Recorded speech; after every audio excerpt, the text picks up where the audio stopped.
আমার শ্বশুরমশাই রোজ রাতে এক গ্লাস ফলের রস তৈরি করে আমার ঘরে নিয়ে আসতেন। তিনি অত্যন্ত স্নেহ করে নিজের হাতে আমাকে সেই রস পান করিয়ে দিতেন, আর আমিও তার এই ভালোবাসার প্রতি সম্মান জানিয়ে প্রতিদিন রাতে সেটা খেতাম। কিন্তু এর পরের দিন সকালেই ঘুম থেকে উঠে আমি দেখতাম যে আমার চুলগুলো খুব এলোমেলো হয়ে আছে, এমনকি পরনের পোশাকও ভীষণ অগোছালো অবস্থায় থাকত। আমি ঠিকমতো হাঁটতে পারতাম না এবং আমার তলপেটে প্রায়ই একটা অদ্ভুত ব্যথা অনুভব হতো। অনেক পরে আমি অনুধাবন করতে পেরেছিলাম যে আমার এই অবস্থার নেপথ্যে ছিল শ্বশুরমশাইয়ের হাতে তুলে দেওয়া সেই রহস্যময় ফলের রস। আমার শ্বশুরবাড়ির প্রত্যেকেই নিজ নিজ পেশায় সুপ্রতিষ্ঠিত ছিলেন। আমার শাশুড়িমা ছিলেন একজন ইঞ্জিনিয়ার এবং আমার স্বামী ও শ্বশুরমশাই দুজনেই ছিলেন অধ্যাপক। আমিও একটি বেসরকারি কলেজের অধ্যাপিকা হিসাবে কর্মরত ছিলাম এবং বিয়ের পরেও আমি আমার চাকরি চালিয়ে যাচ্ছিলাম। আমার বিয়েটা পরিবার থেকেই ঠিক করা হয়েছিল। আমার বাবা মা একটি অত্যন্ত ভালো পরিবার দেখে অর্জুনের সঙ্গে আমার বিয়ে দিয়েছিলেন। আমার স্বামীর নাম অর্জুন, সে তার পরিবারের একমাত্র সন্তান। যেহেতু তারা সবাই নিজ নিজ কর্মক্ষেত্রে প্রতিষ্ঠিত, উচ্চ শিক্ষিত এবং ধনী ছিলেন, তাই আমার বাবা আমার ভবিষ্যতের কথা ভেবে সেই পরিবারটিকেই বেছে নিয়েছিলেন। বিয়ের পর যখন আমি শ্বশুরবাড়ি আসি, প্রথম দিকে সব কিছুই স্বাভাবিক ছিল। আমার শ্বশুরমশাই আমাকে ভীষণ স্নেহ করতেন, এমনকি ভালোবেসে তিনি আমাকে মা জননী বলেও ডাকতেন, যদিও আমার আসল নাম রিয়া। আমাকে শ্বশুরবাড়িতে বিশেষ কোনো কাজ করতে হতো না। বাড়ির সমস্ত কাজ পুরনো কাজের মানুষ লক্ষ্মীদি একাই সামলাতেন। আমার স্বামী তাকে দিদি বলে ডাকতেন, তাই আমিও প্রথম থেকেই তাকে লক্ষ্মীদি বলেই ডাকতাম। আমি সকালে তৈরি হয়ে নাস্তা সেরে কলেজের জন্য বেরিয়ে পড়তাম। আমার স্বামী আর শ্বশুরমশাইও একই সময়ে বেরিয়ে যেতেন। অন্যদিকে আমার শাশুড়ির যখন কোনো সভা বা কাজ থাকত, তখন তিনিও বাড়ি থেকে বেরিয়ে যেতেন। সেই সময় পুরো বাড়িটা লক্ষ্মীদি দেখাশোনা করতেন। বিয়ের মাত্র 2 মাসের মাথায় আমি অন্তঃসত্ত্বা হয়ে পড়ি। আমার গর্ভবতী হওয়ার সংবাদ শুনে আমার শাশুড়ি সবচেয়ে বেশি আনন্দিত হয়েছিলেন। আমার স্বামীও খবরটা শুনে ভীষণ খুশি হয়েছিল।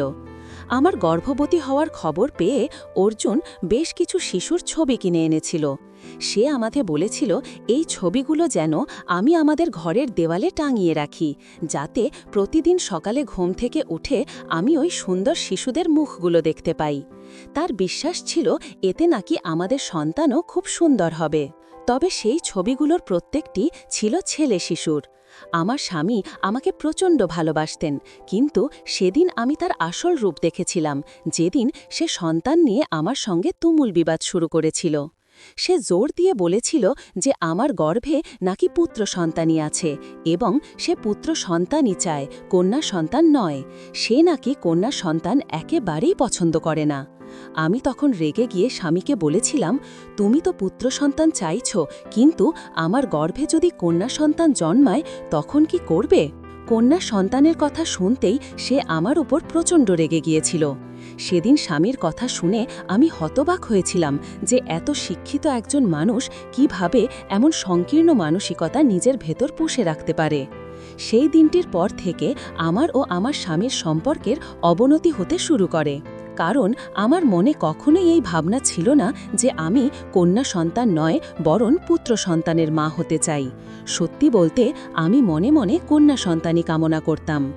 এরপর আমার স্বামী অর্জুন আমার ওপর নানাভাবে চাপ সৃষ্টি করতে থাকে, এটা পরীক্ষা করার জন্য যে আমার গর্ভে কন্যা সন্তান নাকি পুত্র সন্তান রয়েছে।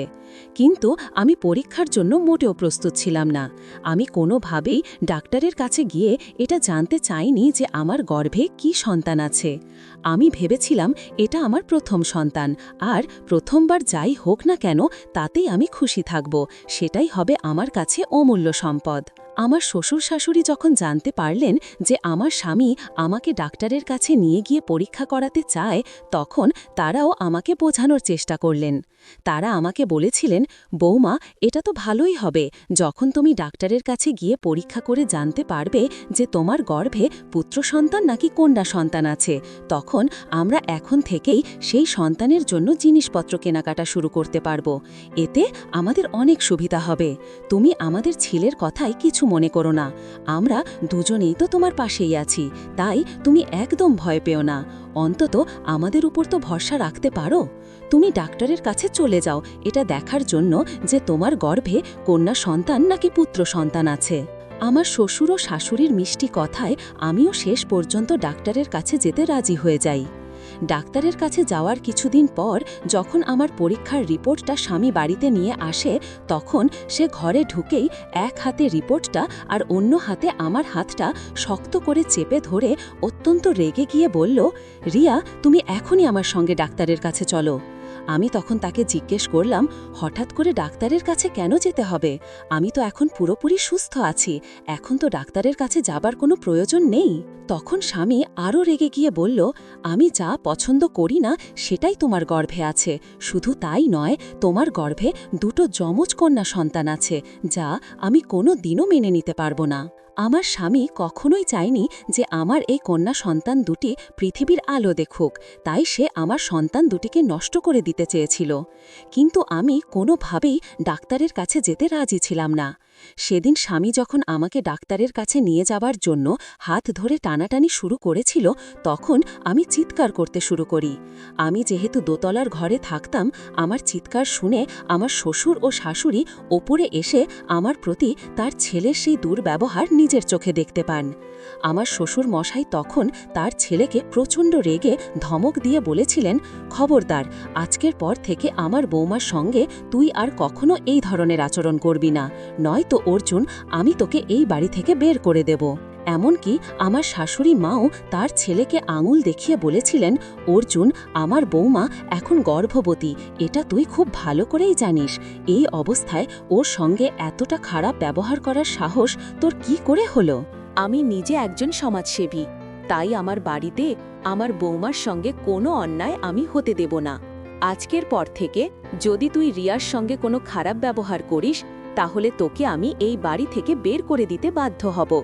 স্বামীর আমার প্রতি এতটা নির্দয় আচরণ দেখে আমি যখন কষ্টে কেঁদে যাচ্ছিলাম, তখন আমার শ্বশুর মশাই আমাকে জড়িয়ে ধরে আমার মাথায় হাত বুলিয়ে বলেছিলেন, মা জননী, তুমি একদম কেঁদো না, আমরা তো তোমার পাশেই আছি। আজকের পর থেকে আমি নিজে তোমার দেখাশোনা করব, তুমি কোনো চিন্তা করো না। তোমার সন্তানের আমরা কিচ্ছু হতে দেব না, কারণ ওই সন্তান তো আমাদেরও, তাই আমাদেরও একটা দায়িত্ব আছে। এরপর আমার শাশুড়ি বললেন, বৌমা, আমি তো সারাদিন বাইরে ব্যস্ত থাকি, তাই তোমার শ্বশুর মশাই বাড়িতে থাকলে তোমার দেখভাল উনিই করবেন, তুমি একদম ভয় পেও না। আমি শ্বশুর শাশুড়ির কথায় ভরসা করে আর বাপের বাড়ি যাইনি, না হলে আমি তো ভেবেই নিয়েছিলাম যে আমার স্বামী অর্জুন যেহেতু আমার সন্তান দুটিকে গ্রহণ করবে না, তাই আমি বাপের বাড়ি চলে যাব।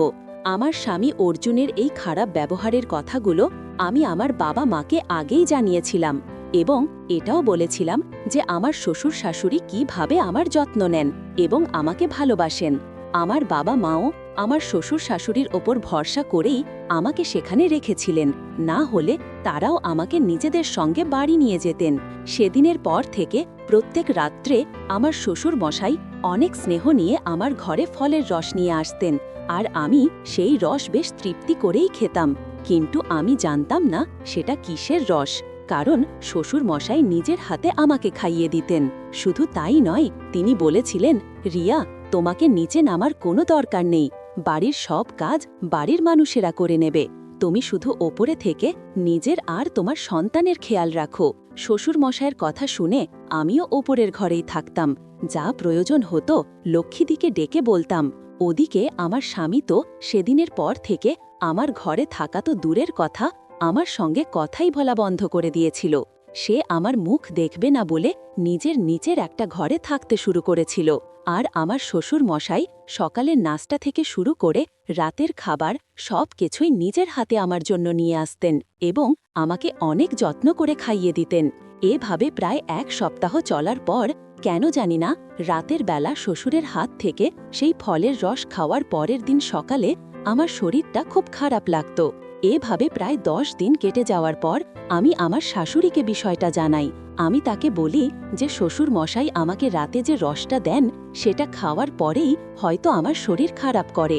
আমার শ্বশুর মশাই আমাকে এতটাই ভালোবেসে রসটা খাওয়াতেন যে আমি তাকে না বলতে পারতাম না। শাশুড়ি মা তখন আমাকে বলেছিলেন, বৌমা, এই কিছুদিন আমি সবার কাজে খুব ব্যস্ত ছিলাম, এবার থেকে তোমার খাওয়া দাওয়ার দায়িত্ব আমার। তুমি একদম চিন্তা করো না, দরকার হলে আমি তোমাকে ডাক্তারের কাছে নিয়ে যাব। পরের দিন সকালে যখন আমি নিজের ঘরে বসেছিলাম, তখন নিচ থেকে হঠাৎ আমার শ্বশুর ও শাশুড়ির চিৎকারের শব্দ শুনতে পাই। তারা দুজনে একটি পেঁপে নিয়ে তুমুল ঝগড়া করছিলেন। আমি কিছুই বুঝতে পারছিলাম না যে হঠাৎ করে তাদের মধ্যে কেন এত ঝামেলা শুরু হলো।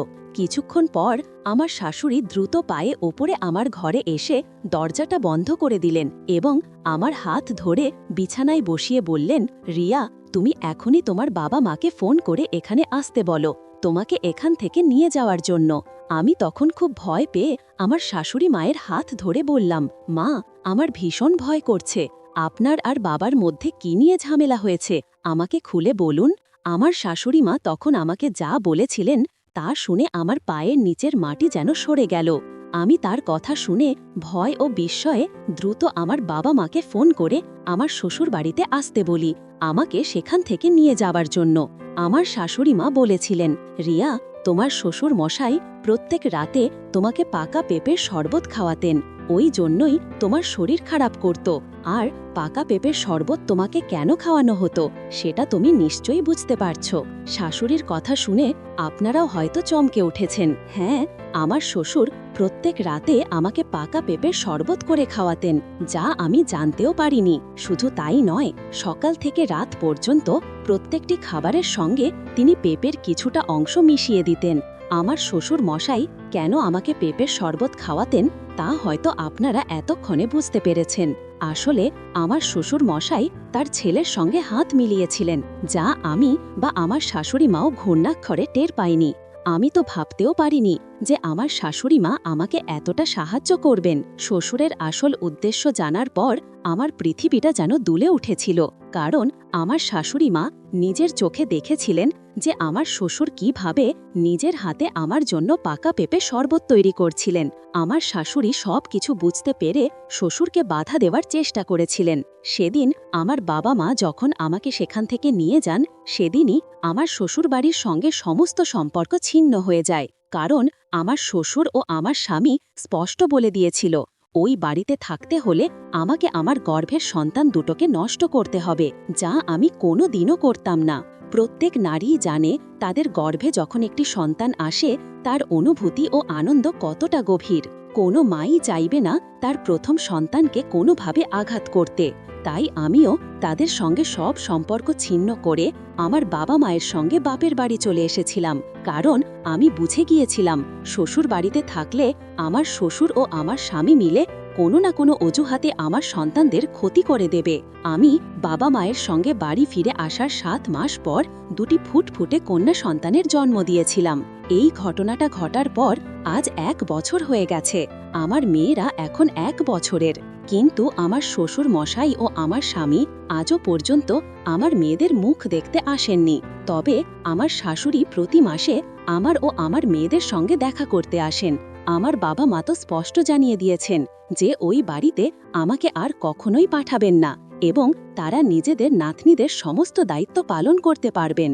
আসলে আমার শ্বশুর মশাই ও আমার স্বামী যেহেতু অধ্যাপক ছিলেন, তাই তারা আইনের ভয়ে আমার সঙ্গে খুব চতুরতার সঙ্গে অন্যায় করার চেষ্টা করেছিল, কারণ তারা খুব ভালো করেই জানত যে তারা যদি সরাসরি আমার সঙ্গে কোনো অন্যায় করত তাহলে আমি নিশ্চয়ই পুলিশের সাহায্য নিতাম। তাই আমার শ্বশুর চালাকি করে তার ছেলের পক্ষ নিয়ে আমাকে নিজের মিথ্যে ভালোবাসার জালে ভাসিয়ে আমার মেয়ে দুটোর ক্ষতি করতে চেয়েছিল। এখন আমি শুধু বেঁচে আছি আমার মেয়ে দুটোর মুখ দেখে। তারা দুজনে যখন আমাকে মা বলে ডাকে তখন আমার জীবনের সব দুঃখ কষ্ট দূর হয়ে যায়। আমি ওই ধরনের পরিবারের মানুষদের সঙ্গে থাকতে চাই না যারা মেয়েদের তুচ্ছ নিচু চোখে দেখে। তার থেকে অনেক ভালো আমি সারা জীবন আমার দুটো মেয়েকে নিয়েই কাটিয়ে দেব।